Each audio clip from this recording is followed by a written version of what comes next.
Bihi nasta'inu ala umuri dunya wa din wa salatu wa salam asrofil anbiya'i wa mursalin wa ala alihi wa sahbihi ajmain asyhadu an la ilaha illallah wa asyhadu anna muhammadan abduhu wa rasuluh. Allahumma sholli ala Muhammad wa ala ali Muhammad.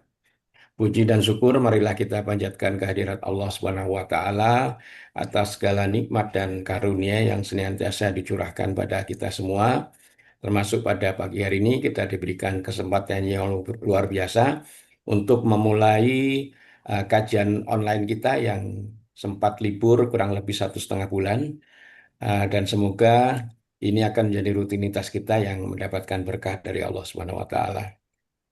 Salam dan sholawat semoga tercurah kepada junjungan kita Nabi besar Muhammad Shallallahu Alaihi Wasallam beserta keluarga, para sahabat dan pengikutnya yang istiqomah, dan insya Allah kita akan termasuk pengikut beliau yang akan mendapatkan sahabat beliau di yaumil kiamah nanti.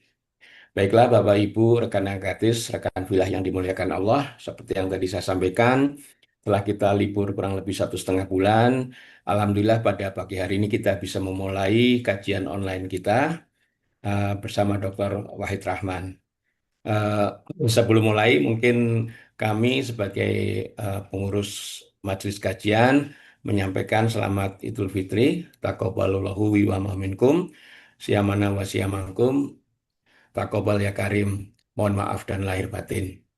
Baiklah, Bapak Ibu rekan filah yang dimuliakan Allah, seperti dalam flyer yang kami sampaikan, eh, tema kajian kita pada pagi hari ini cukup berat, yaitu bagaimana mempersiapkan kematian kita. Ini hasil diskusi kita dengan Ustadz waktu kemarin HBH. Saya pikir ini satu materi yang memang cukup baik kita angkat untuk memulai atau kick off daripada kajian kita pada pagi hari ini.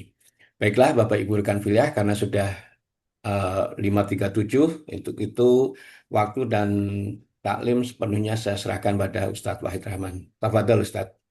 طيب بسم الله الرحمن الرحيم السلام عليكم ورحمة الله وبركاته الحمد لله الذي خلق الموت والحياة ليبلوكم أيكم أحسن عملا أشهد أن لا إله إلا الله وحده لا شريك له وأشهد أن محمدا عبده ورسوله لا نبي بعد وبعد. Alhamdulillah, puji syukur pada Allah karena sungguh atas nikmat, izin serta karunia-Nya pada pagi ini Allah masih menganugerahkan nikmat iman Islam, kesehatan dan kemauan sehingga kita bisa bersama-sama dalam kajian online ini. Semoga bersama kita dalam kajian online ini kelak Allah menjumpakan kita di surganya. Salawat dan salam semoga senantiasa tercurah kepada Rasulullah Sallallahu Alaihi Wasallam, pada keluarganya, sahabat-sahabatnya, pengikut-pengikutnya, dan tentu kita semua yang mengikutinya. Sahabat-sahabat agatis yang semoga senantiasa dalam rahmat Allah dan dalam kasih sayangnya Allah. Kita akan berbicara tentang kematian dan persiapan kematian. Sebelum saya bicara soal kematian, saya ingin yang tadi jadi pertanyaan itu tak jelaskan dulu sedikit ya. Bahwa kita itu asik kadang-kadang bersembunyi di balik kata qadarullah. Pokoknya kalau terjadi sesuatu yang tak nyaman, ya kita qadarullah. Ya itu tidak ada persoalan ya. Itu tidak ada persoalan. Tapi kalau berhenti di situ, kita nanti menikmati kesalahan dengan bersembunyi di balik kata qadarullah. Saya ingin cerita dulu di masa tabi'in, generasi-generasi kedua, ya. Jadi kalau misalnya kakinya tersandung saja, jadi disampaikan dan dikatakan itu adalah inna lillahi kemudian astaghfirullah. Ya. Inna lillahi dan astaghfirullah. Apa yang dimaksud dengan mengatakan kata inna lillahi? Nah ini semua dari Allah. Nah itulah yang disebut dengan qadarullah. Ya, ini sebuah menjadi takdirnya Allah. Kemudian kenapa astagfirullah, memohon ampun? Karena untuk menjadi bahan renungan dan introspeksi, jangan-jangan memang ada keterlibatan kekeliruan kita, ya, sehingga membuat kita menjadi tersandung begitu. Jadi digabungkan bahwa ini memang qadarullah, tetapi juga kita harus mampu berintrospeksi diri untuk perbaikan di masa yang akan datang. Karena kalau berhenti di qadarullah, maka nanti kita menikmati kekeliruan itu dan tidak ada satu keinginan kita untuk memperbaiki di waktu yang akan datang. Saya kira begitu ya. Eh, Baik, kita akan bicara soal kematian. Pelan-pelan mari kita pahami dulu begini. Ada seorang sahabat ya, eh, dituturkan oleh Imam Ibnu Majah ya, diriwayatkan juga oleh Imam Al-Baihaqi dalam kitab bab Zuhud. Jadi seorang sahabat ini datang kepada Rasulullah. Diterangkan begini. Anna rajulan, sesungguhnya ada seorang laki-laki. Qala lin Nabi sallallahu alaihi wasallam, beliau berkata kepada Nabi sallallahu alaihi wasallam, Ayyul mu'minin afdal. Ya Rasulullah, mukmin seperti apa yang paling afdal? Afdal itu artinya adalah mukmin seperti apa sih ya Rasulullah yang paling utama? Ya. Lalu kala Rasulullah SAW yang mulia menjawab, kata Nabi, ahsanuhum khuluqa, adalah di antara mereka yang terbaik etikanya, yang terbaik akhlaknya. Itu adalah mukmin terbaik, termulia. Kemudian sahabat ini tidak berhenti dan bertanya lagi. Qala, summa ayyul mu'minin akyas, ya Rasulullah. Kemudian siapa sih mukmin yang paling akyas itu yang paling cerdas? Siapa mukmin yang paling cerdas ya Rasulullah? Qala, Nabi sallallahu alaihi wasallam kemudian menjawab, kata Nabi, aktsaruhum lil mauti dzikran. Mukmin yang paling cerdas itu adalah mukmin yang paling banyak ingat kematiannya. Itu jawaban Nabi. Adalah mukmin yang paling banyak mengingat kematiannya. Yang kedua kata Nabi, wa ahsanuhum lima ba'dahu isti'dadan. Dan orang yang paling cerdas itu yang kedua adalah di antara mereka yang paling baik persiapannya untuk alam setelah kematiannya. Jadi mukmin paling cerdas itu yang pertama adalah mukmin paling banyak ingat kematian, yang kedua adalah mukmin yang paling baik ya, mukmin yang paling baik persiapannya untuk alam setelah kematiannya. Lalu kata Nabi, ulaikal akyas, itulah orang-orang yang beruntung.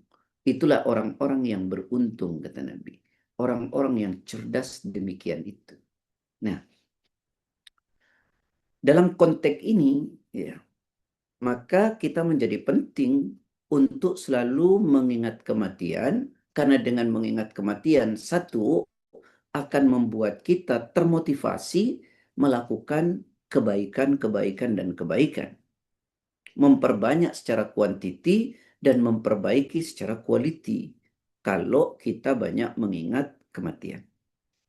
Karenanya Rasulullah Sallallahu Alaihi Wasallam pernah mengatakan, hadis diriwayatkan oleh Imam Tirmidzi, disahihkan oleh Syekh Albani, Rasul mengatakan begini, aksiru dzikra hadimil ladzati ya'ni al-mautah.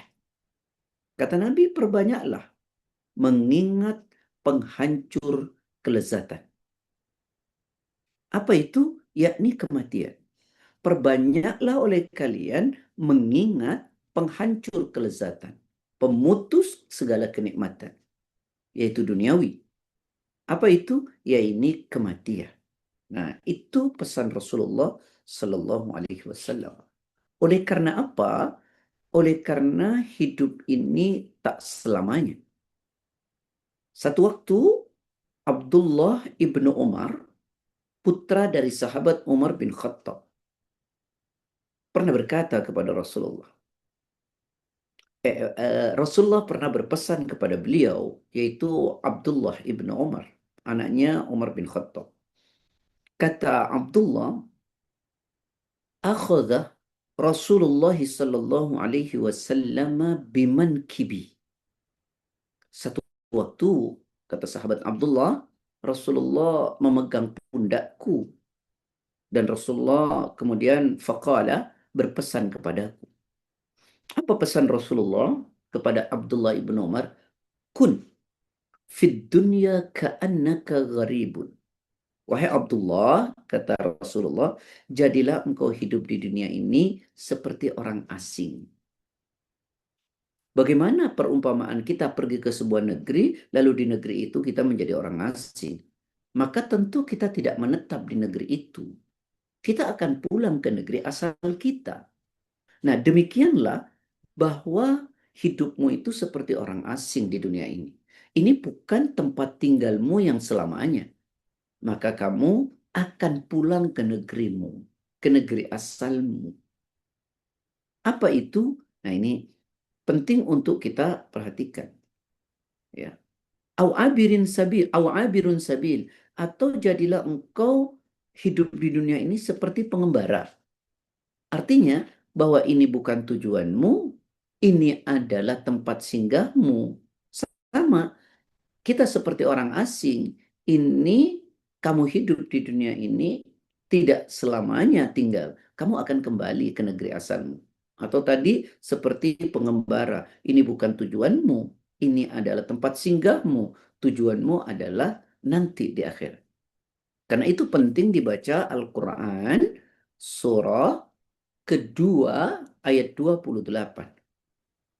Kaifa takfuruna billahi wa kuntum amwatan fa ahyakum thumma yumitukum thumma yuhyikum thumma ilaihi turja'un. Silakan. A'udzubillahi minasyaitonirrajim. Bagaimana kamu ingkar kepada Allah padahal kamu tadinya mati. Lalu dia menghidupkan kamu, kemudian dia mematikan kamu, lalu dia menghidupkan kamu kembali. Kemudian kepadanya lah kamu dikembalikan. Nah, apa kata Allah? Allah Ta'ala berfirman, bagaimana kalian ingkar kepada Allah? Bagaimana tidak beriman? Atau kalau beriman, bagaimana Anda tidak melaksanakan apa yang menjadi perintah Allah? Wong kalian itu tadinya tidak ada, kata Allah. Lalu kemudian Allah hidupkan kalian di dunia. Di dunia tak lama. Kemudian kalian akan dimatikan.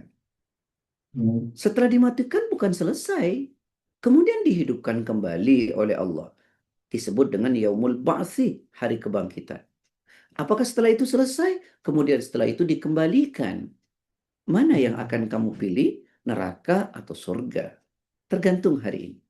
Nah, jadi demikian Rasulullah SAW menjelaskan kepada kita.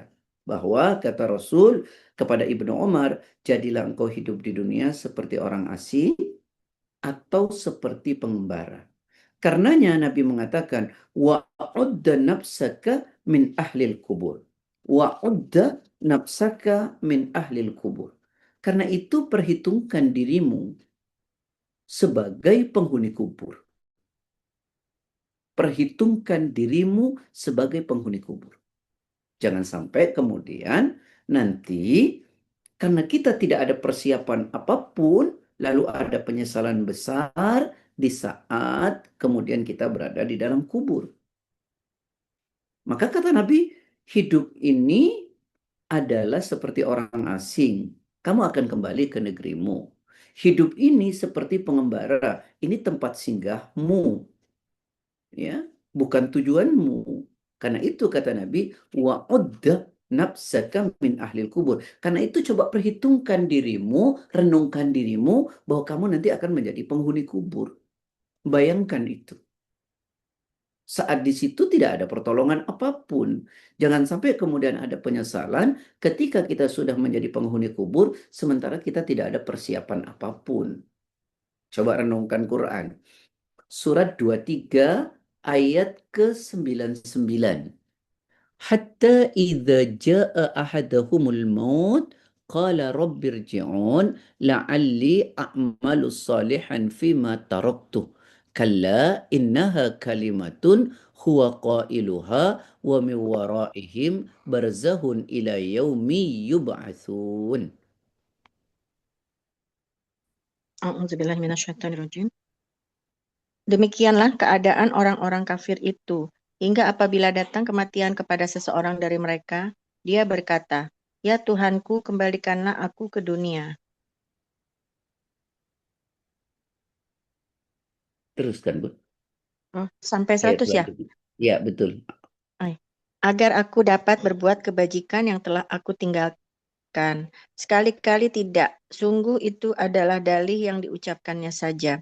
Dan di hadapan mereka ada barzakh sampai pada hari mereka dibangkitkan. Nah, ketika kematian datang kepada salah seorang orang-orang yang ingkar kepada Allah, lalu kemudian dia kubur, lalu dia berteriak, qala rabbirji'un. Kata mereka di kubur, ya Tuhanku, kembalikan lagi aku ke dunia. Nanti ada dua jenis, Bun. Manusia itu dikubur, minta juga dikembalikan ke dunia. Yang pertama ayat ini, karena penyesalannya. Sehingga dia berkata, ya kalau engkau kembalikan, dia katakan, agar aku dapat berbuat kebajikan, berbuat amal soleh, beribadah. Fima taraktu yang dulu masa hidup saya tinggalkan. Saya dulu hidup itu, mohon maaf ya, tidak beribadah, asik dengan maksiat, tidak peduli dengan perintah, cuek dengan larangan. Ya, sehingga ketika dia berada di dalam kubur, dia berteriak, "Ya Allah, kembalikan lagi aku ke dunia, niscaya aku akan beramal soleh yang dulu masa hidup saya tinggalkan."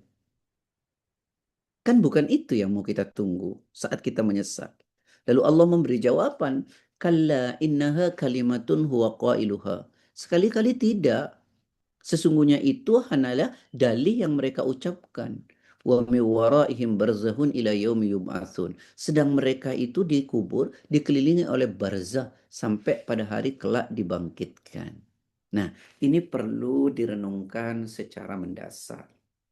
Ya, bahwa ikhwani wa ikhwati fillah yang dirahmati oleh Allah, ya, penyesalan-penyesalan seperti itu akan terjadi. Maka karena itu, ya, ayo renungkan di saat kelak kita menjadi penghuni kubur, ya. Maka jangan bersandar hidup kita ini kepada kesenangan dunia semata, ya. Jadi pikirkan juga bahwa kelak kita akan menjadi penghuni kubur, ya. Karena itu ada satu perenungan dalam Quran yang Allah sampaikan kepada kita. Misalnya coba buka Al-Quran surat 63 ayat 9, ya. Bahkan itu sampai 11. Ya ayyuhalladzina amanu la tulhikum amwalukum wala auladukum an dzikrillah wa may yaf'al dzalika faulaika humul khasirun. Kemudian wa anfiqu mimma razaqnakum min qabli an ya'tiya ahadakumul maut fayaqula rabbi laula akhartani ila ajalin qarib fa asaddaqa wa akum minas salihin. Ayat 11-nya wala yuakhirallahu nafsan idza jaa ajaluha wallahu khabirum bima ta'malun. Silakan. A'udzubillahiminasyaitonirrajim. Wahai orang-orang yang beriman, janganlah harta bendamu dan anak-anakmu melalaikan kamu dari mengingat Allah. Dan barang siapa berbuat demikian, maka mereka itulah orang-orang yang rugi. Dan infakkanlah sebagian dari apa yang telah kami berikan kepadamu sebelum kematian datang kepada salah seorang di antara kamu. Lalu dia berkata menyesali, "Ya Tuhanku, sekiranya Engkau berkenan menunda kematianku sedikit waktu lagi, maka aku dapat bersedekah dan aku akan termasuk orang-orang yang saleh." Dan Allah tidak Nah, akan menunda kematian seseorang apabila waktu kematiannya telah datang. Dan Allah Maha Teliti terhadap apa yang kamu kerjakan. nah, ini penting. Ini peringatan. Apa kata Allah? Hai orang-orang yang beriman, jangan sampai lo kesibukan duniamu dan juga anak-anakmu membuat kamu tuh sampai lalai dari mengingat Allah. Sampai ketinggalan ibadah, sampai tidak mau sholat, dan seterusnya. Nah, wa may yaf'al dzalika faulaika humul khasirun. Dan barang siapa melakukan hal demikian, maka nanti termasuk orang yang merugi. Dan bukan itu kan yang kita inginkan. Dan ingat ya, Bapak Ibu, sahabat-sahabat sekalian, kalau Allah bilang engkau akan merugi, ini bukan khayalan bahwa ada neraka, ada surga, ada azab, ada kebahagiaan di akhirat. Ini bukan khayalan. Karena itu peringatannya keras betul. Jangan sampai dunia ini melalaikan kamu. Karena janji Allah itu semuanya benar. Ya, karena itu Allah ingatkan tuh. Ya, nanti anakmu tidak bermanfaat, hartamu tidak bermanfaat. Dan janji Allah itu benar. Coba buka surat 31 Luqman ayat 33. Surat 31 ayat 33. Ya ayuhan nasuttaqu rabbakum wakhshaw yawman la yajzi walidun an waladihi wala mauludun huwa jazin an waladihi syai'a. Inna wa'dallahi haq. فلا تغرنكم الحياة الدنيا ولا يغرنكم بالله الغرور. Silakan. A'udzubillahi minasyaitonirrajim. Wahai manusia, bertakwalah kepada Tuhanmu dan takutlah pada hari yang ketika itu seorang bapak tidak dapat menolong anaknya dan seorang anak tidak dapat pula menolong bapaknya sedikit pun. Sungguh janji Allah pasti benar. Maka janganlah sekali-kali kamu terperdaya oleh kehidupan dunia dan jangan sampai kamu terpedaya oleh penipu dalam menaati Allah. Nah, ini peringatan yang sangat keras sebenarnya ya. Ya ayuhan nas, wahai manusia, kata Allah, ittaqu, bertakwalah kalian. Rabbakum kepada Rabb kalian. Takutlah kalian kepada Rabb kalian. Lakukan perintahnya, jauhi larangannya. Wakhshaw yauman, dan takutlah engkau pada suatu hari. La yajzi walidun an waladi, di mana seorang ayah sedikit pun tidak bisa membantu anaknya. Wala mauludun huwa jazin an waladihi syai'an, dan tidak pula seorang anak sedikit pun bisa membantu orang tuanya. Tidak bisa. Dan Allah mengatakan, inna wa'dallahi haq. Janji Allah yang kayak gini tuh benar. Ada neraka, ada surga, ada azab, ada bahagia, dan kiamat itu pasti. Janji Allah itu benar, bukan khayalan, bukan fiksi. Ya. Karena itu kata Allah, wala taghurrannakumul hayatud dunya. Maka jangan sekali-kali kehidupan dunia ini memperdayakan kalian. Sampai lupa sama Allah, sampai lupa ibadah. Asik saja dengan dunia. Dan kata Allah, wala yughurrannakum billahil gharur. Dan jangan pula syaitan memperdayakan kamu dalam mentaati Allah. Jangan sampai dunia memperdayakan kamu ya dari mengingat Allah, dan jangan sampai pula syaitan mampu memperdayakan kamu dari beribadah kepada Allah. Nah, ini hal penting yang perlu kita renungkan secara mendalam. Ya, janji Allah itu benar. Nah, tapi memang kehidupan dunia ini yang suka membuat kita lalai ya. Karena itu Nabi pernah berpesan. Ya, ini berasal dari Abu Sa'id Al-Khudri. Kata Nabi ini ya, bukan kata ana. Inna mimma akhafu alaikum. Ya, sungguh satu perkara yang paling aku khawatirkan dari kalian, kata Nabi. Ma yaftahullahu alaikum, ketika dibuka kepada kalian oleh Allah, min zahratid dunya wa zinataha, dari kemilau dunia dan segala perhiasan dunia. Itu yang paling Nabi takutkan.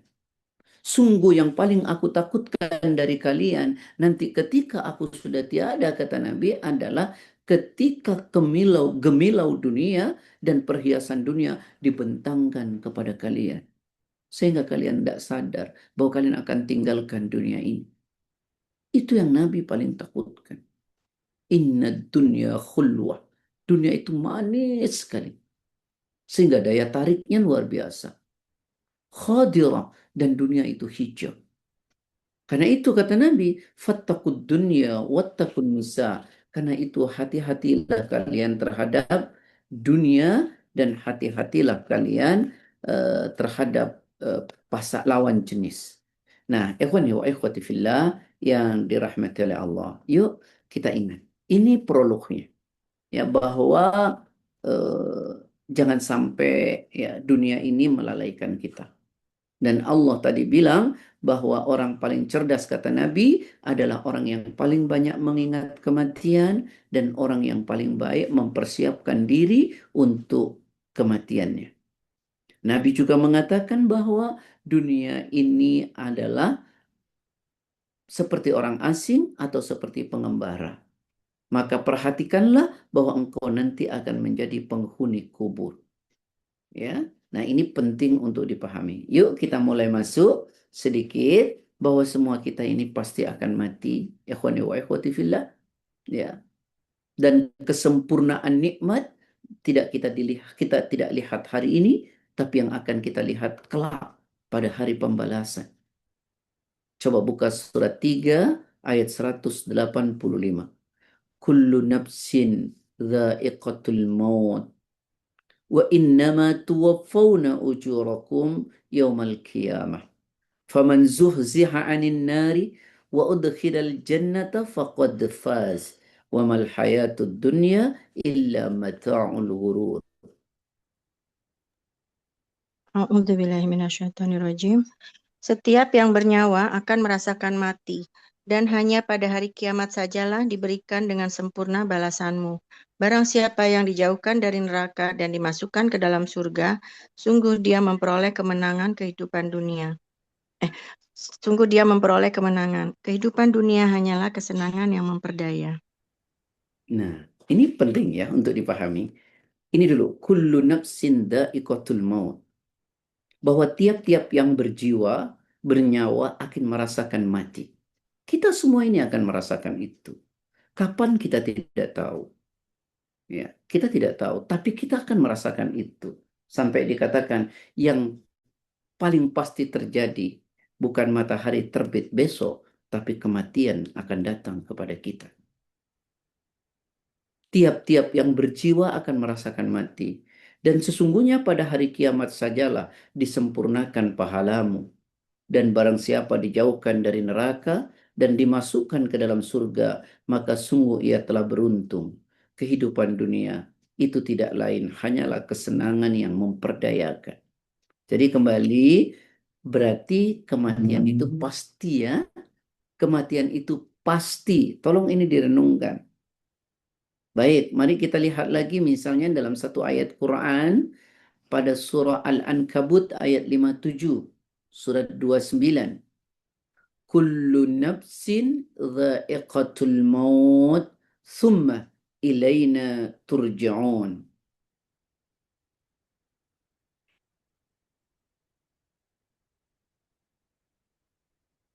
Empat tujuh ya Ustaz? A'udzubillahi minasyaitonirrajim. Setiap yang bernyawa akan merasakan mati, kemudian hanya kepada kami kamu dikembalikan. Surat 29 ayat 57. Kullu nafsin dha'iqatul maut. Tiap-tiap yang bernyawa akan merasakan mati. Summa ilaina turja'un. Kemudian hanyalah kepada kami kamu dikembalikan. Jadi bahwa kematian itu adalah sesuatu yang pasti terjadi. Sesuatu yang pasti terjadi. Nah, karenanya saya ingin menyampaikan pelan-pelan mari kita pahami. Saudara-saudaraku, kematian itu tidak pernah menunggu kita. Saya ulangi, kematian itu tidak pernah menunggu kita. Tapi kitalah yang menunggu kapan kematian itu terjadi. Saya ulangi ya, kematian itu tidak pernah nunggu persetujuan kita. Kapan kamu akan meninggal? Tidak. Yang pasti bahwa kita semua menunggu kapan kematian itu datang. Ketika dia sudah datang, ya selesai. Karena itu ada ayat mengatakan pada surat ke-7 ayat ke-34.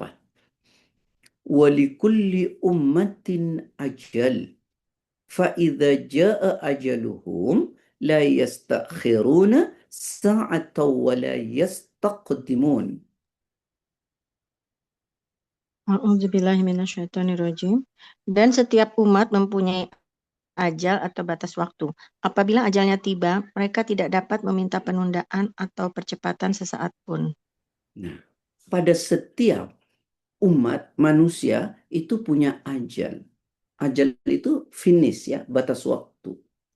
Dan ketika batas waktu itu datang, maka manusia tidak dapat meminta penundaan sedikit pun.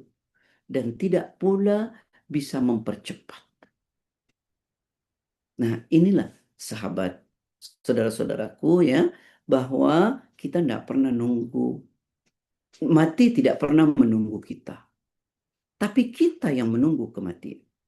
Karenanya kita sering kali mendengar, ya Allah kemarin saya baru ketemu, baru ngobrol, ternyata sudah wafat hari ini. Karena memang dia nggak pernah nunggu kita. Kita yang menunggu dia datang. Dan kita nggak pernah tahu. Karena itu nggak bisa kita mengatakan, persiapan mati nanti aja, masih muda, masih ada waktu. Lah. Karena kita nggak pernah ngerti kapan dia datang. Saat dia datang ya sudah selesai. Karenanya dia tidak pernah menunggu kita. Tapi kita yang menunggu. Karena itu ulama berkata, kematian itu adalah takdir mubram. Hak prerogatif Allah. 0%. Manusia tidak bisa campur tangan sedikit pun. Tidak bisa. Nah ini direnungkan ya. Direnungkan secara mendalam. Iya ya, mati tidak pernah nunggu persetujuan kita. Tapi kita yang menunggu kapan dia datang. Itu kapan kematian itu datang. Dan kalau sudah datang ya sudah selesai. Kita nggak bisa nawar. Itu satu ya. Yang kedua, mati itu, saudara-saudaraku, tidak pernah mengenal waktu. Seluruh waktu ini bisa jadi kematian buat kita. Tidak mesti tua. Tidak mesti muda. Tidak mesti sehat. Tidak mesti sakit. Kalau dia datang, selesai. Karena kematian itu tidak pernah mengenal waktu. Nanti kalau sudah tua, enggak. Dia tidak pernah mengenal waktu. Saat dia datang, selesai. Itulah yang digambarkan dalam Quran, surat 63 ayat 11. وَلَنْ يُؤَخِّرَ اللَّهُ نَفْسًا إِذَا جَاءَ أَجَلُهَا وَاللَّهُ خَبِيرٌ بِمَا تَعْمَلُونَ. Silakan. A'udzubillahiminasyaitonirrajim. Dan Allah tidak akan menunda kematian seseorang apabila waktu kematiannya telah datang. Dan Allah maha teliti terhadap apa yang kamu kerjakan. Nah, dan Allah tidak akan menunda kematian seseorang apabila waktunya telah tiba. Dan Allah maha teliti terhadap apa yang engkau kerjakan. Nah, inilah bahwa meninggal itu tidak pernah mengenal waktu. Seluruh waktu bagi kita adalah kematian. Karenanya, antisipasi kita setiap waktu. Dengan apa? Yuk kita tanya. Bagaimana kalau waktu itu datang sementara kita tidak ada persiapan? Sementara kita tidak sibuk beramal. Apakah itu yang kita tunggu? Karena itu Allah wanti-wanti nih. Jangan sampai hidupmu lalai. Jangan sampai engkau hidup di dunia berpaling dari peringatan Allah. Kalau engkau berpaling dari peringatan Allah, nanti hidupmu di kubur itu sempit. tidak berhenti di kubur. Nanti engkau akan dibangkitkan oleh Allah dalam keadaan buta. Lalu kita berteriak, ya Allah, kenapa kau bangkitkan kami dari kubur dalam keadaan buta, padahal kami dulu bisa melihat. Lalu Allah jawab, oleh karena masa hidupmu dulu datang peringatan Allah Al-Quran dan hadis, tapi kalian cuek dengan peringatan Allah. Begitu pula hari ini kalian diabaikan oleh Allah. Nah, ini penting. Coba direnungkan Quran.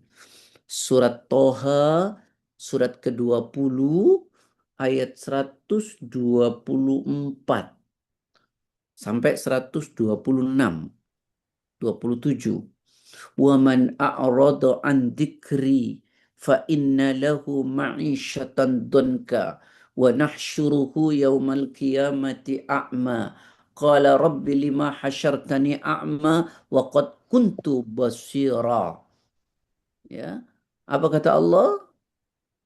Ayat selanjutnya, ayat 126-nya. Ya. Dan ini Allah katakan, kadzalika atat ayatuka fanasitaha wa kadzalikal yauma tunsa. Silakan. A'udzubillahi minasyaitonirrajim. Dan siapa yang berpaling dari peringatanku, maka sungguh dia akan menjalani kehidupan yang sempit, dan kami akan mengumpulkannya pada hari kiamat dalam keadaan buta. Dia berkata, "Ya Tuhanku, mengapa engkau kumpulkan aku dalam keadaan buta, padahal dahulu aku dapat melihat?" Dia Allah berfirman, "Demikianlah, dahulu telah datang kepadamu ayat-ayat kami, dan kamu mengabaikannya. Jadi begitu pula pada hari ini kamu diabaikan." Nah, coba kita renungkan. Apa kata Allah? Barang siapa berpaling dari peringatanku di dunia, tidak mau beribadah, asik dengan perbuatan yang dilarang, maka apa kata Allah? Baginya nanti dikubur kehidupan yang sempit. Kubur itu kemudian menyempit, kemudian tulang belulang kita menjadi remuk. Dan begitu terus sampai nanti hari dibangkitkan. Bahkan ketika dibangkitkan, kata Allah, dalam keadaan buta. Lalu di alam mahsyar, dia berteriak, protes kepada Allah. Qala Rabbi lima hasyartani a'ma. Ya Allah, kenapa kau bangkitkan kami dalam keadaan buta? Wa qad kuntu basira. Padahal dulu kami bisa melihat. Kata Allah, yang demikian itu karena telah datang peringatan kami di dunia, tapi kalian mengabaikannya. Wa kadzalikal yauma tunsa. Demikian pula hari ini kalian diabaikan oleh Allah. Nah, masa itukah yang kita tunggu? Ya, kembali bahwa kematian itu, saudaraku yang saya cintai karena Allah, tidak pernah mengenal waktu. Jadi kalau begitu, jangan pernah biarkan waktu berlalu, kecuali ada kebaikan yang kita lakukan. Karena kita pengen saat kematian datang, kita sedang berbuat baik. Maka itu jangan lewatkan. Ya. Jangan biarkan ya kesenangan dunia membuat kita abai, lalu sampai kita melupakan bahwa nanti ada alam kubur, ada akhirat. Jadi ini peringatannya keras dari Allah. Pada surat 21 ayat 1. Iqtaraba linnasi hisabuhum wa hum fi ghaflatin mu'ridun. Silakan. A'udzubillahi minasyaitonirrajim. Telah semakin dekat kepada manusia perhitungan amal mereka, sedang mereka dalam keadaan lalai dengan dunia, berpaling dari akhirat. Nah, apa kata Allah? Sungguh telah makin dekat bagi manusia. Apa yang dekat?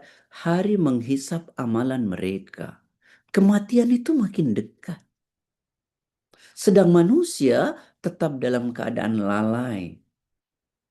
Karena dunia. Dan lupa berpaling dari akhirat. Padahal dunia sesuatu yang pasti akan ditinggalkan. Dan akhirat adalah sesuatu yang pasti akan datang. Lalu bagaimana kita ya lupa dengan akhirat karena asiknya dengan dunia? Padahal dunia adalah sesuatu yang pasti kita tinggalkan, sedang akhirat adalah sesuatu yang pasti akan datang. Sebagaimana sahabat Ali pernah berkata, irtahalatid dunya mudbirah wartahalatil akhirah muqbilah wa likulli wahidatin minhuma banun wa kunu min abna'il akhirah wa la takunu min abna'id dunya fa innal yawma amalun wala hisaba wa gadan hisabun wala amalah. Apa kata sahabat Ali? Dunia itu akan pergi meninggalkan kita. Sedangkan akhirat itu akan datang menjemput kita. Masing-masing keduanya itu punya budak. Maka karena itu jadilah kalian budaknya dunia, jangan pernah jadi budak akhirat. Hari ini di dunia yang ada hanya kesempatan kita beramal, beramal, beramal. Tidak ada pertanggungjawaban. Sedangkan kelak di akhirat yang tersisa hanyalah pertanggungjawaban. Sementara kesempatan amal sudah tertutup, sudah tiada lagi. Lalu bagaimana? Dunia membuat kita lalai, sementara kita asik dengan urusan dunia saja. Lupa dengan akhirat. Nah, saudara-saudaraku, selanjutnya, kematian itu bukan hanya tidak mengenal waktu. Bukan hanya kematian itu tidak pernah menunggu kita, tapi kita yang nunggu. Akan tetapi juga kematian itu tidak pernah mengenal tempat. Tentu ketika kita ditanya, kita ingin meninggal di tempat yang baik, di waktu yang baik, saat melakukan kebaikan. Tapi pernah enggak kita bertanya, apakah seluruh waktu kita sudah habis dengan kebaikan? Atau kita juga hanya berada di tempat-tempat yang baik? Kalau kita senantiasa senang berada di tempat yang tidak baik, mimpi kita ingin meninggal di tempat yang baik. Karena jangan pernah biarkan diri kita sesaat pun berada di tempat yang tidak baik. Karena kita tidak tahu kapan kematian itu datang dan saat di mana kita meninggal. Lalu bagaimana saat kita meninggal di tempat yang tidak baik? Jadi sekali lagi, meninggal tidak pernah mengenal tempat. Quran surat 31 ayat 34. وَمَا تَدْرِي نَفْسٌ مَاذَا تَكْسِبُ غَدًا وَمَا تَدْرِي نَفْسٌ بِأَيِّ أَرْضٍ تَمُوتُ.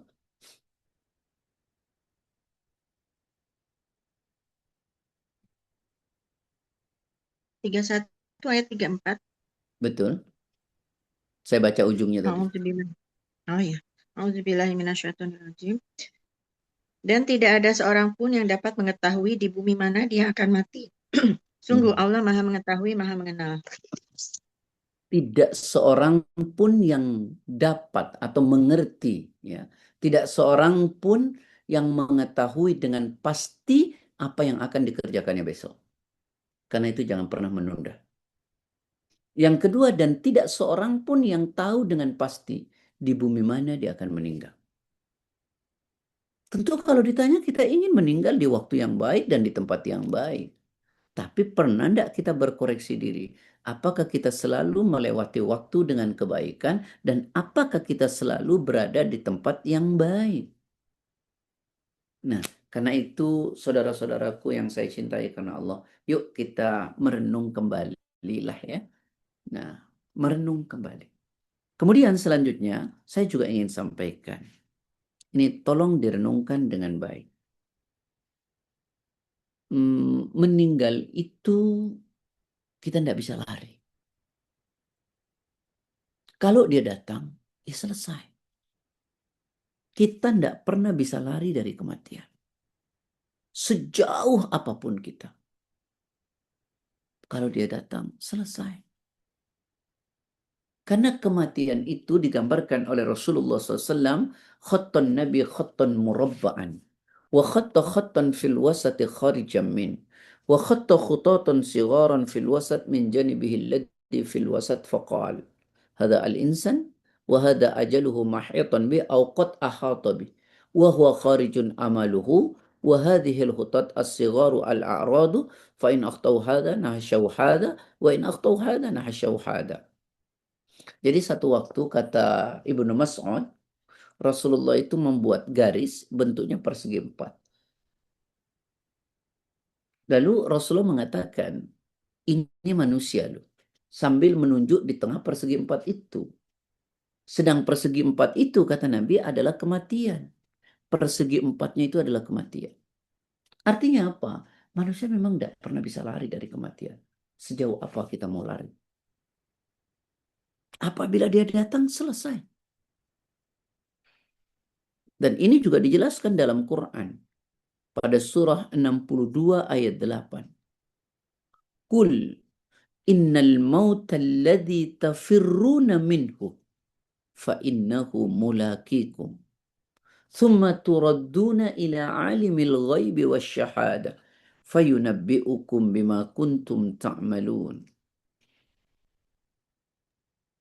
A'udzubillahiminasyaitonirrajim. Katakanlah, sesungguhnya kematian yang kamu lari daripadanya, ia pasti menemui kamu. Kemudian kamu akan dikembalikan kepada Allah yang mengetahui yang gaib dan yang nyata. Lalu dia beritakan kepadamu apa yang telah kamu kerjakan. Nah, apa kata Allah? Ini penting. Kul katakanlah, innal mauta, sesungguhnya kematian, alladzi tafirruna minhu, yang kamu semua lari darinya. Fa innahu mulakikum, sesungguhnya kematian itu pasti akan datang menjumpai kalian. Pasti. Setelah itu, summa turadduna ila alimil ghaibi wasyahada. Kemudian kalian dikembalikan kepada Allah yang maha mengetahui yang gaib dan yang nampak. Fayunabbi'ukum bima kuntum ta'malun. Kemudian dikabarkan, diberitakan kepada kalian semua yang kalian lakukan di dunia. Nah, jadi ini direnungkan. Ya, kematian itu tidak pernah menunggu kita, tapi kita yang nunggu kapan dia datang. Kematian tidak pernah mengenal waktu. Seluruh waktu bagi kita adalah kematian. Kematian tidak pernah mengenal tempat. Seluruh tempat bagi kita bisa jadi kematian. Dan kita tidak pernah bisa lari dari kematian. Baik, ini renungkan. Lalu banyak orang berkata, seandainya aku diberitahu oleh Allah kapan kematian datang kepadaku, maka niscaya saya akan mati di tempat yang baik, di waktu yang baik, saat melakukan kebaikan. Itu yang sering dikatakan.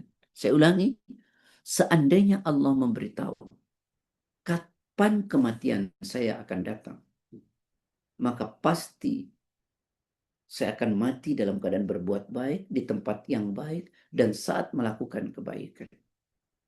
Tapi mari kita jujur. Betulkah Allah tidak memberitahu? Bukankah semua tadi adalah pemberitahuan? Dan bukankah juga Rasul pernah mengatakan, kematian saudaramu adalah nasihat untukmu. Saat saudara kita meninggal, bukankah itu pemberitahuan? Kita juga akan meninggal.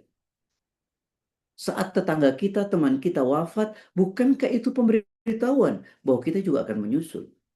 Lalu bagaimana kita berkata, seolah Allah tidak pernah memberitahu? Bahkan kata Nabi, renungkan baik-baik ini. Al-amradu wal-auja'u kulluha baridul maut wa rusulul maut fa idza hanal ajal ata malakul maut binafsi wa qala ayyuhal abdu kam khabarun ba'du wa kam rasulun ba'du rasul wa kam baridun ba'da barid ana al khabar laysa ba'di khabarun wa anar rasulu laysa ba'di rasul ajib rabbaka ta'ian aw makruhan fa idza qubida ruhuhu wa tusarahuna alayhi qala ala man tusarrikhuna wa ala man tabkun fa wallah ma dhalamtu lahu ajalan wala akaltu lahu rizqan bal da'ahu rabbuhu falyabki albaki ala nafsi fa inna li fikum audatin wa audatin hatta la abqa minkum ahadan. Coba perhatikan. Al-amrad, kata Nabi. Penyakit-penyakit yang menghinggapi diri kita ini. Ya, mulai gampang sakit. Wal auja, menurunnya fungsi-fungsi tubuh kita. Mata kita mulai berkurang, kaki kita mulai sakit, pendengaran sudah mulai berkurang. Kulluha baridul maut, kata Nabi. Itu semua adalah pengantar kematian. Jadi bukan Allah tidak memberitahu, tapi kita yang cuek. Warusulul maut, dan semua itu adalah pemberitahuan kematian, utusan kematian.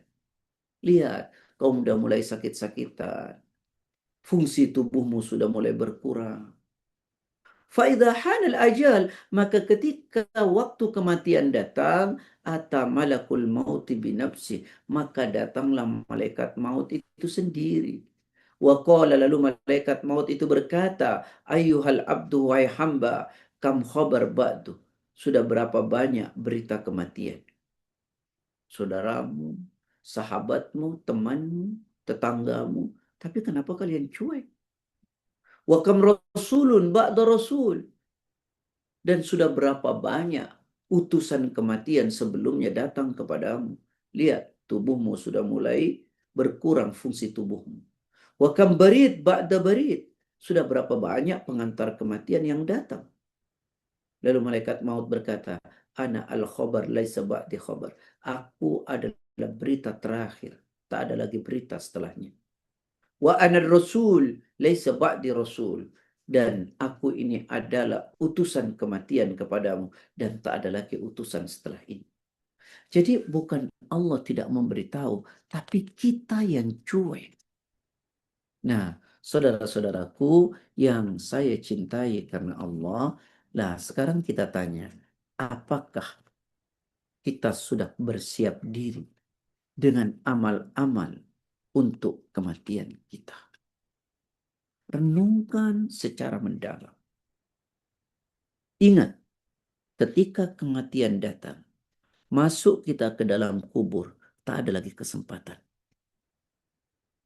Nabi mengatakan, innal qabrah, sesungguhnya kubur itu awwalu manzilin, adalah tempat persinggahan pertama. Min manazilil akhirah, dari banyaknya persinggahan-persinggahan kita kelak di akhirat. Fa in naja minhu fama ba'dahu aisar. Kalau kita sukses di kubur, selamat, maka pada persinggahan selanjutnya jauh lebih ringan. Wa illam yanju, kalau kita tidak sukses, tidak berhasil di kubur, fama ba'dahu asyad, maka setelahnya jauh lebih mengerikan. Wa sami'tu Rasulullah sallallahu alaihi wasallam yaqul, dan saya telah mendengar Rasul bersabda, ma ra'aitu mandaran qattu illa al-qabru afda'u min. Dan aku tidak pernah melihat satu pemandangan, kata Nabi, yang jauh lebih mengerikan melebihi pemandangan alam kubur. Nah, ikhwani wa ikhwati fillah yang dirahmati oleh Allah. Ini sedikit ya tentang sakaratul mautnya belum. Ini sudah sudah 6:30 ya. Sudah 6:30. Baik, biasanya ada pertanyaan. Nanti kita perbanyak di pertanyaan. Baru besok kita teruskan lagi kitab Tazkiyatun Nafas kita. Silakan, Pak Sigit. Ya, makasih Ustaz atas pencerahannya. Baiklah, ini ada pertanyaan di chat, Ustaz. Saya izin bacakan dari Pak Alex ya, Pak Sekartawan. Assalamualaikum Ustadz, bolehkah kita berdoa kepada Allah Ta'ala meminta bila waktu kematian datang, perkenankanlah meninggal dalam keadaan muslim? Harus. Bahkan Al-Quran mengatakan, ya, wala tamutunna illa wa antum Antum muslim. muslimun. Janganlah kalian mati kecuali dalam keadaan Islam. Karena itu ada satu doa yang diajarkan oleh Nabi. Ya muqallibal qulub, tsabbit qalbi ala dini. Wahai Allah yang membolak-bolakkan hati, tetapkan hati kami di dalam agamamu. Wa tawaffani musliman, dan matikan aku ya Allah dalam keadaan berpasrah diri, dalam keadaan Islam. Bukan boleh, harus kita berdoa. Wa tawaffani musliman. Wafatkan aku ya Allah dalam keadaan Islam. Nah, ya, itu yang sering harusnya kita doa. Ya, kita minta menjadi orang yang husnul khotimah, meninggal dalam keadaan Islam, meninggal dalam keadaan taat kepada Allah, meninggal dalam keadaan berpasrah diri kepada Allah. Itu bukan boleh, tapi keharusan. Wallahu a'lam. Boleh lanjut Ustadz. Ya, silakan Mas Alek. Ini maksud saya itu kan mohon maaf ya, banyak yang saya ketahui itu ada beberapa teman, ya Allah nauzubillah, apa namanya, dia apa namanya murtad gitu Ustaz. Jadinya saya waktu itu sempat sedih itu karena teman saya. Nah, teman saya kuliah waktu itu. Nah, menurut saya, apakah kan kita nggak tahu, tadi Ustaz bilang waktu itu datangnya kapan. Jadi sebelum ya Allah nauzubillah ya, kalau sebelum nanti bila seperti itu ya, sekarang ini saat misalnya sekarang nih pada saat Ustadz ngasih tausiah, terus di dalam hati saya langsung ngomong gitu, apa berkata seperti itu. Terus nanti dilanjutkan juga, ya Allah kalau misalnya jangan sampai gitu saya meninggalnya itu di tempat-tempat maksiat lah, boleh diomong itu. Boleh nggak ya Ustaz? Harus, Mohon Bu. maaf. Harus Bapak. Bukan boleh, harus bahkan. Ya Allah, matikan aku di waktu yang baik, di saat saya melakukan kebaikan, di tempat yang baik. Jangan sampai kau matikan aku ya Allah di tempat yang tak baik, di saat melakukan ketidakbaikan. Itu malah keharusan. Apalagi sebuah cerita tadi ayah berkata Bapak, teman Bapak meninggal dalam keadaan tidak Islam. Ya Allah Rabb. Ya. Karena memang iman itu kan fluktuatif, naik turun. Maka kita jaga agar iman kita itu setidaknya tidak turun. Kalau bisa naik terus gitu ya. Dan kita harus menjaganya.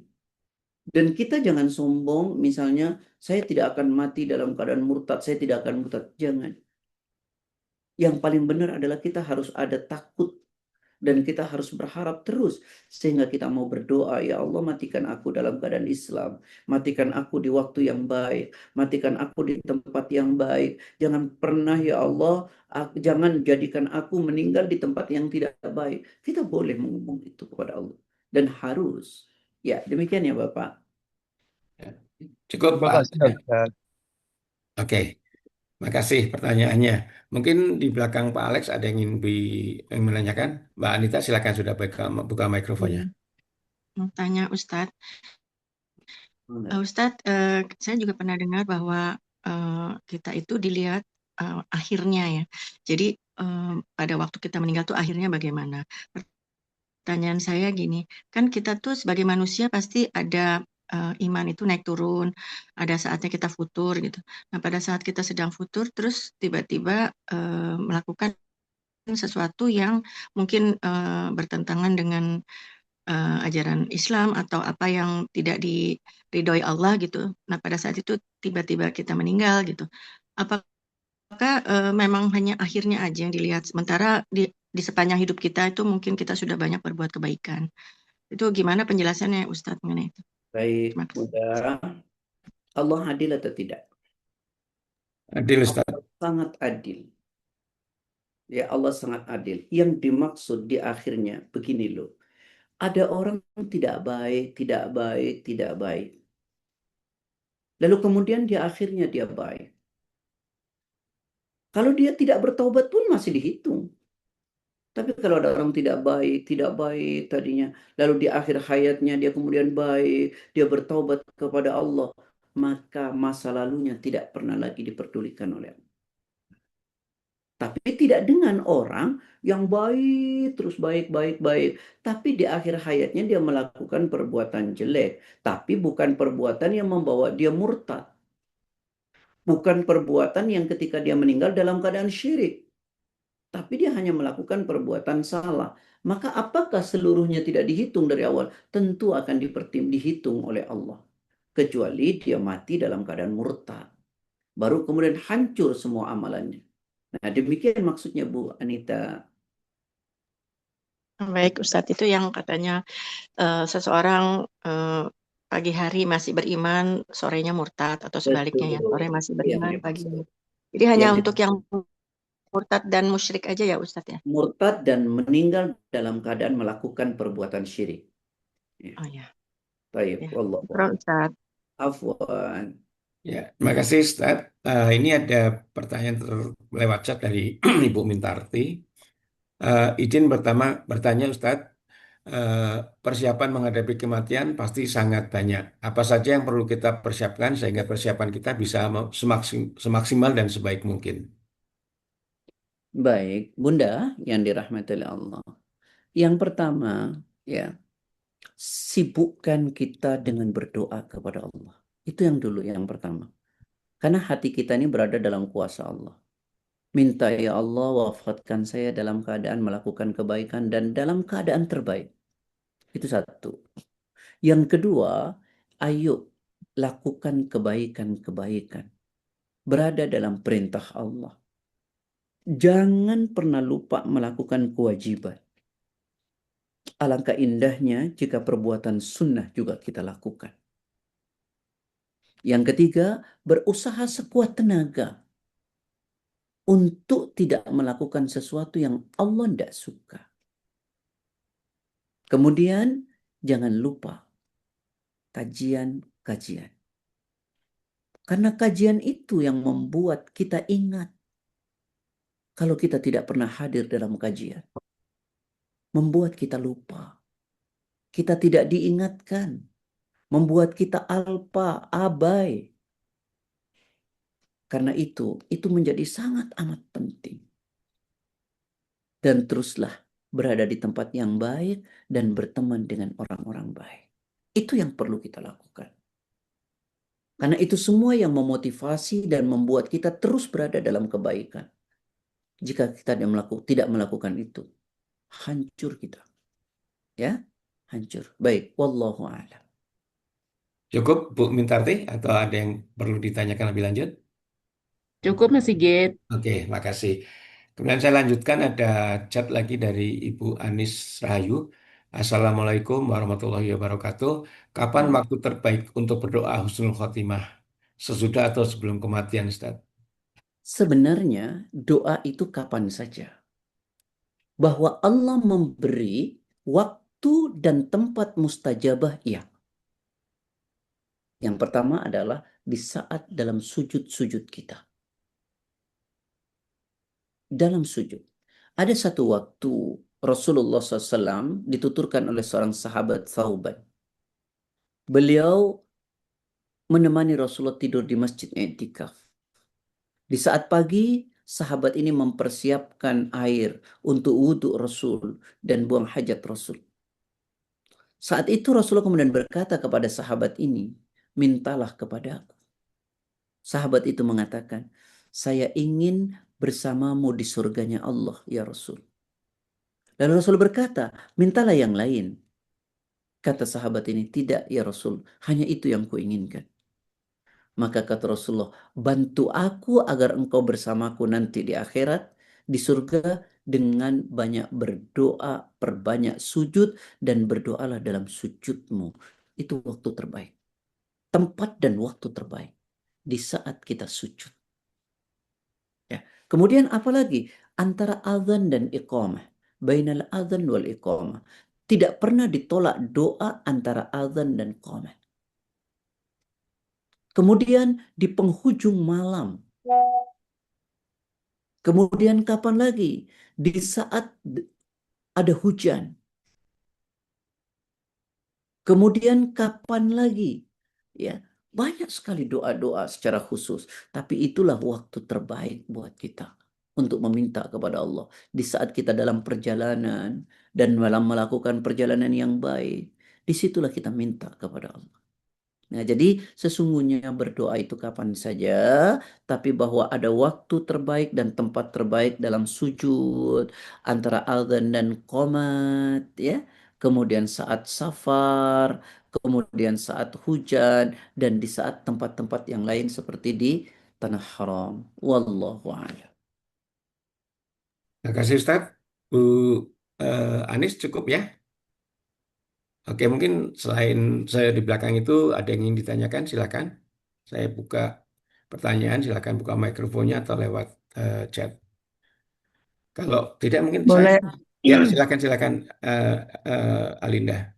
Ya, Pak Ustadz, Masya Allah, Tabarakallah.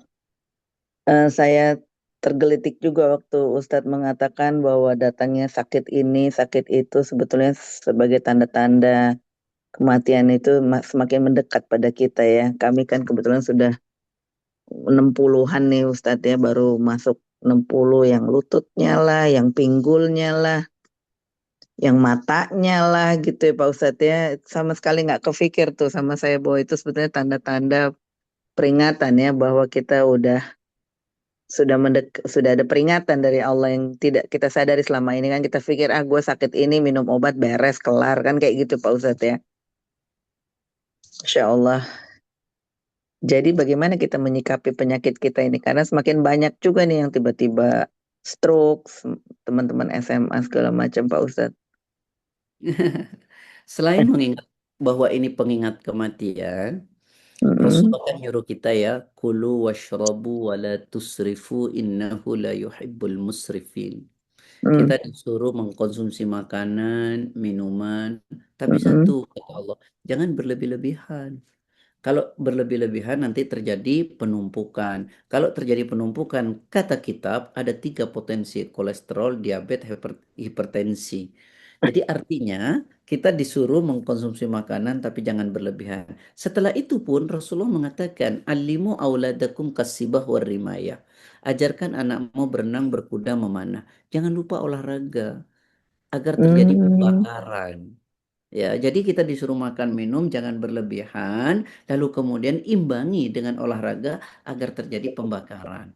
Dan carilah olahraga yang paling cocok buat kita. Jangan kita tidak tahu diri gitu ya. Umur sudah segini olahraganya yang berat gitu. Olahraga jogging atau yang lain gitu. Nah, ini ajaran Islam. Lalu kemudian jangan lupa tuh malam bangun untuk sholat. Karena itu menyegarkan diri kita. Coba lakukan itu saja. Kalau perlu ditambah dengan puasa Senin Kamis, oh, insya Allah sehat. Ya wallahu a'lam. Iya. Gitu. Terima kasih Pak Ustadz, ya Allah. Oke, baiklah Bu Linda nih, Mas Alek kayaknya masih getol untuk bertanya. Dia raise hand lagi. Silakan Pak Alek. Ya, terima kasih Ustadz atas ini waktunya. Ini melanjuti lagi saya itu karena kepikiran terus Ustadz. Tapi kok kayaknya waktu itu doa saya itu terlalu ekstrim. Sampai suatu saat saya pernah berdoa karena ada itu sahabat saya itu. Nah, saya pernah ngomong dalam hati ya. Ini saya kemukakan di sini waktu itu. Jadi apa namanya, saya bilang ya Allah, kalau misalnya pun saya dikasih gitu loh pilihan, saya tetap milih yang ini. Saya milih bertauhid kepadamu dalam keadaan muslim, walaupun apa namanya digantikan rezeki sebanyak apapun. Kan itu kayaknya terlalu ekstrim menurut saya. Apakah itu menutup rezeki saya? Terus yang kedua, apabila karena mungkin kan ada doa-doa yang bisa dikabulkan apabila kita melakukan kebaikan. Nah, kita berusaha menjadi wasilah atau perantara kepada teman-teman, misalnya ya sekedar mengajak lah gitu, atau mengumpulkan sesuatu untuk kebaikan. Apakah itu bisa dibenarkan, Ustaz? Oh iya. Doa yang pertama tadi itu ya nggak pernah diajarkan Nabi. Ya kita minta ya Allah Muslim walaupun harta saya habis misalnya. Jangan, jangan. Karena ketiadakan harta itu justru membuat kita kufur. Al-faqru yadullu 'alal kufri. Kemiskinan itu justru kadang-kadang membawa orang pada kekufuran. Jadi tidak usah berdoa begitu. Ya Allah minta aja, ya Allah wafatkan aku dalam keadaan muslim. Nah itu satu. Kemudian doa itu pasti dijabah. Allah Ta'ala berjanji, Udu'uni astajib lakum. Berdoalah engkau kepadaku, pasti aku terima. Itu Quran ya, surat 40 ayat 60. Dalam ayat yang lain pada Al-Baqarah 186, wa idza sa'alaka ibadi anni fa inni qarib, ujibu da'watad da'i idza da'an. Ketika hambaku bertanya kepadamu Muhammad tentang aku sangat dekat. Aku mengabulkan doa hambaku yang berdoa kepadaku. Ya, tapi berimanlah kepadaku, penuhi panggilanku. Ya, jadi begini, apakah kita berdoa itu bisa pakai wasilah? Harus, ya. Berdoa tidak wasilah iya, berwasilah juga niscaya seperti diajarkan Nabi. Ya, misalnya kita bersedekah, kita berdoa kepada Allah. Itu iya. Ya, seperti sahabat, seperti peristiwa yang terjadi kepada orang yang terjebak di dalam gua. Dia berdoa dengan wasilah itu semua. Ya, nggak ada masalah. Justru itu bagus gitu ya. Kita berwasilah, tapi wasilah yang diajarkan. Seperti kita bersedekah, kita berdoa kepada Allah. Yang tidak boleh itu begini. Kita bersedekah kepada orang, kita minta tuh orang, tolong doain saya ya. Jangan. Kita bersedekah, lalu kita berdoa kepada Allah Subhanahu wa taala ya. Kita berbuat baik, kita berdoa kepada Allah. Maka peluang diterimanya kan sangat besar. Nah, jadi berwasilah dengan doa. Ya, kita berwasilah lalu berdoa itu adalah hal yang diajarkan selama wasilahnya wasilah yang benar. Ya, bukan misalnya berwasilah dengan kekuburan, itu yang tidak boleh. Ya, berwasilah dengan amal soleh kita, dengan sedekah kita, dengan berbuat baik itu adalah keniscayaan. Begitu ya, Bapak ya. Wallahu a'lam.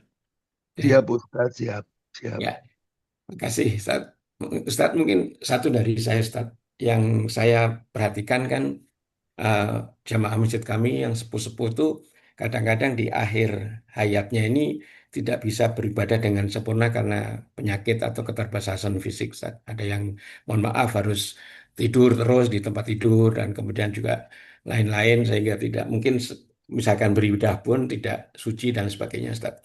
Apakah ada amalan yang menghindarkan kita dari apa namanya ibadah yang tidak sempurna di akhir hayat kita nanti, Ustaz?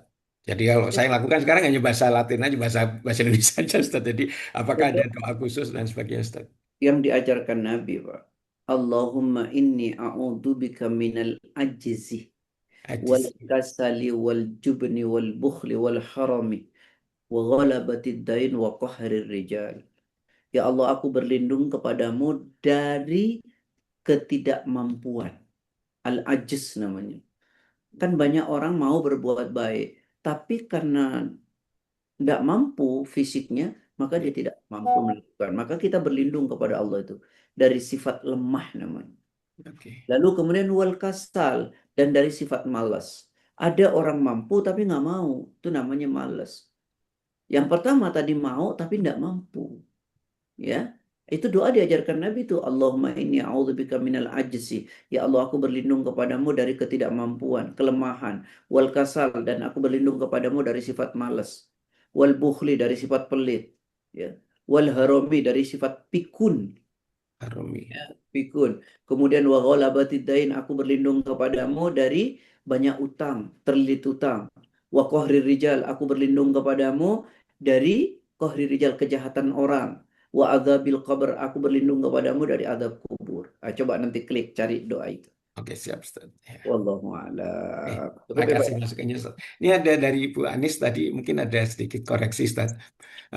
Terima kasih jawaban Ustaz. Maksud saya ketika seseorang sudah wafat, kita doakan husnul khotimah. Apakah tepat? Apa tidak lebih Salah. baik sebelum wafat dan doakan husnul Orang khotimah? sudah meninggal kok didoakan husnul khotimah. Orang sudah meninggal. Iya, doa husnul khotimah itu sebelum meninggal. Tapi kita mendoakan ya gak apa-apa. Tapi doa yang benar itu misalnya ya Allah mudah-mudahan Pak Sigit nanti wafatnya husnul khotimah. Amin. Walaupun Mudah-mudahan jangan kami jangan semua dalam waktu dekat diberikan dulu, Ustaz. dalam keadaan husnul khotimah. Sudah meninggal ya gimana didoakan husnul khotimah. Kalau sudah meninggal ya Allah terimalah amal-amal solehnya. Ampuni dosa-dosanya. Itu ya wallahu a'lam. Oke, kita sudah Hmm. 6.49, 6.50. Eh, Silakan mungkin ada satu pertanyaan Satu sebelum. lagi, Git. Ya, silakan Mbak Eva. Saya. Ya, Assalamualaikum warahmatullahi wabarakatuh, Pak Ustadz. Tadi Pak Ustadz mengatakan bahwa kalau kita mau bersedekah itu jangan minta doa kepada mereka. Tapi sering kita mendapatkan ini eh, apa permintaan sedekah misalnya dari panti yatim atau apa gitu. Ini akan ada doa bersama yatim. Kira-kira doanya apa, Bu? Mereka suka minta begitu. Itu bagaimana, Pak Ustadz? Terima kasih. Bu, itu namanya Bu bersedekah pamrih namanya Bu.